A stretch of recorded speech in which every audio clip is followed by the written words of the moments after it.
অর্ধ পৃথিবীর বাদশাহ হযরত ওমর রাদিয়াল্লাহু তাআলা আনহুর শাসনামলে বাইতুল মালে কিছু কাপড় আসলো। হযরত ওমর সেই কাপড়গুলোকে সাহাবীদের মাঝে বন্টন করে দিলেন। এতে সকল সাহাবী ভাগে একটি করে কাপড় পেলেন।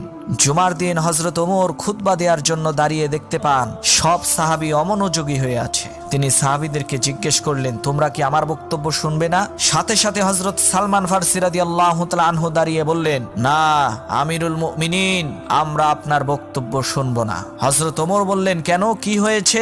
সালমান ফারসি বললেন, আমরা সকলে একটি করে কাপড় পেলাম, অথচ আপনার গায়ে দেখছি দুইটি কাপড়। আপনি একাই কেন দুইটি কাপড় নিলেন? আগে এর জবাব দিন। হযরত ওমর বললেন, এর জবাব আমি দিব না, এর জবাব দেবে আমার ছেলে আব্দুল্লাহ। হযরত ওমরের ছেলে আব্দুল্লাহ দাঁড়িয়ে বললেন, আমার আব্বাজানের একটাই কাপড় ছিল, সেটা খুবই পুরাতন হয়ে গিয়েছিল, তাই আমি আমার ভাগের কাপড়টা আব্বাজানকে দিয়েছি, যাতে বড় একটা জামা তৈরি করতে পারে।